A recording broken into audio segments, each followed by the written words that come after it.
Welcome to another episode of Tips and Tricks. I'm Hans Rey, and today I'm going to show you how to ride ruts or how to avoid them better. Make sure you like, subscribe and check out some of my other tips and tricks episodes.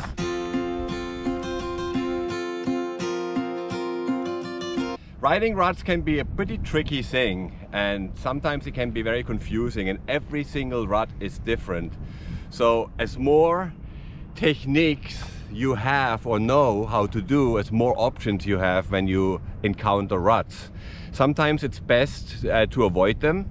At high speed you might have to bunny hop them. At low speed you might have to lift one wheel over at a time or find the easy entrance way and an exit way if you go in and out of them. And sometimes it's best to actually ride in the rut if it's big enough.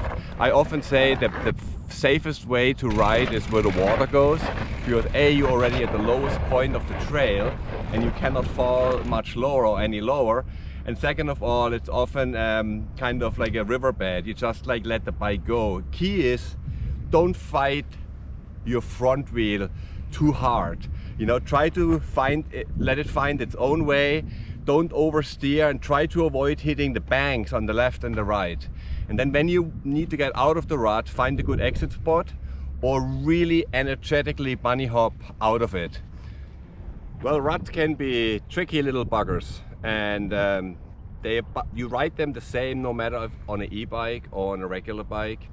I'm going to show you a few examples, but generally speaking, you have your cranks horizontal.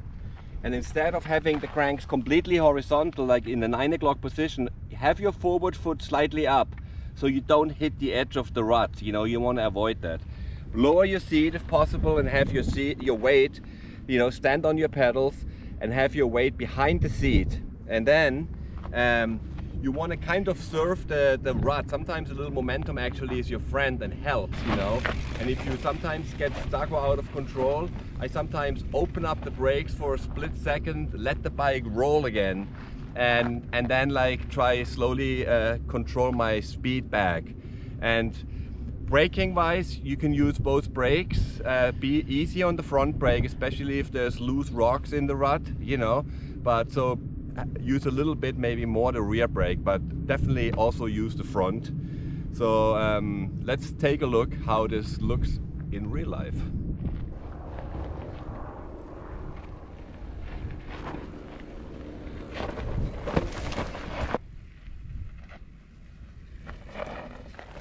Sometimes you just have to go in and out of the ruts and crisscross and just find the best line down the trail. So it's not either in the rut or not in the rut. Sometimes you do a little bit of both.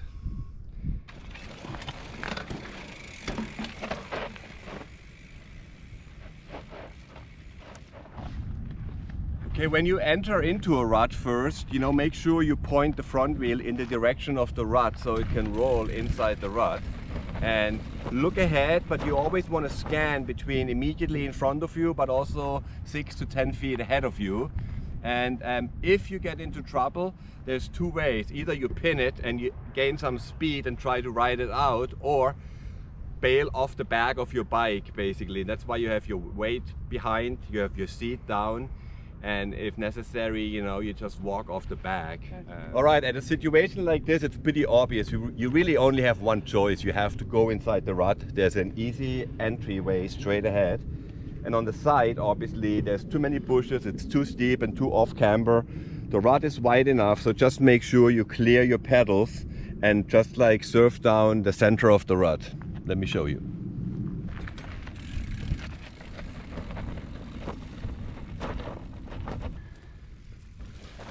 Precise steering in the middle of the rut. The tricky part about these ruts is when you have these flanks here, and sometimes you don't see them or your front wheel wobbles against them. So try to avoid them and find the easy ramps to get out or into the rut. And sometimes, like here, you just have to go a little bit faster and let it go. Try not to touch the front wheel on the side. Lean back. Okay, here's a good example of how at the beginning of this turn I'm gonna ride in the rut. It's the best and easiest line, but as soon as I get through the turn and there's another nice piece of trail next to the rut, I'm gonna leave the rut and ride next to it. So in the rut, don't oversteer, and get out here.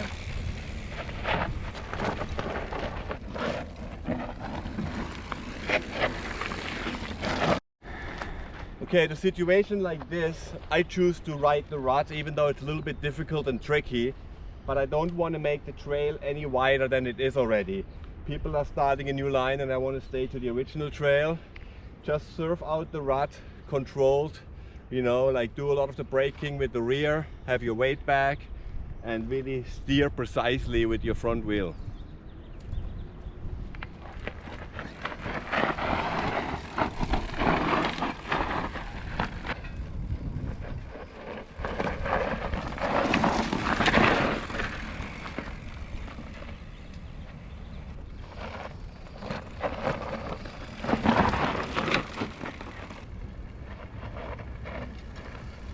This is what I call surfing a rut.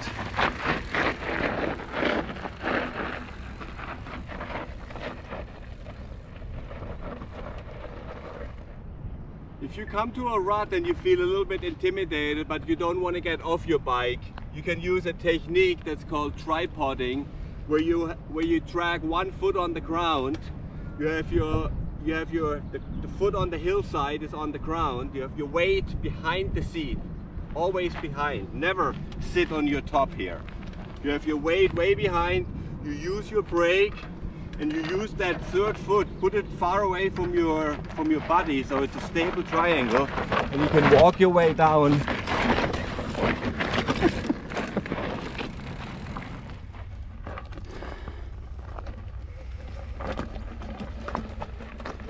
On an e-bike you have the advantage that you can actually ride up a rut. That's really hard on a normal bike, but on the e-bike you have shorter cranks and you can keep your momentum better, because you really have to make sure you don't hit your pedals. So small pedals, short cranks really help with the clearance.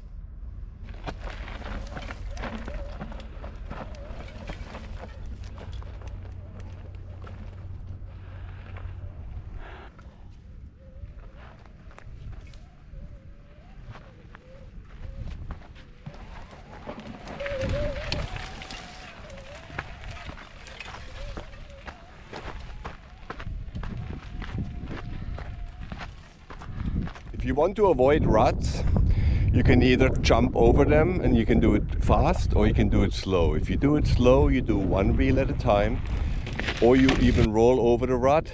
If you do that, you want to do it in a perpendicular angle if possible, so your wheels don't get stuck in the rut. And if you go faster, you have to do a bunny hop.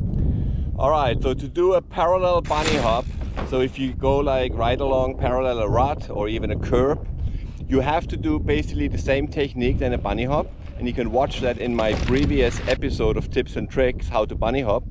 But in the parallel bunny hop you kind of lean your body 45 degrees to the side and forward, and that's the direction you want to aim for, not 90 degrees over, 45 degrees. And I let my body lean over slightly before I pull the bike with me underneath me. So usually the front wheel goes up first and then the back wheel follows. Give it a try, it's a really useful technique.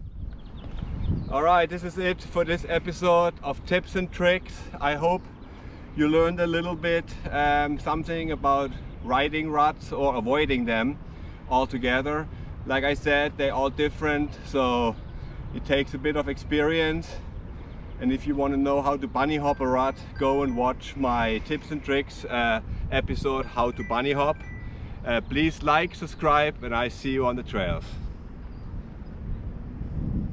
Ciao.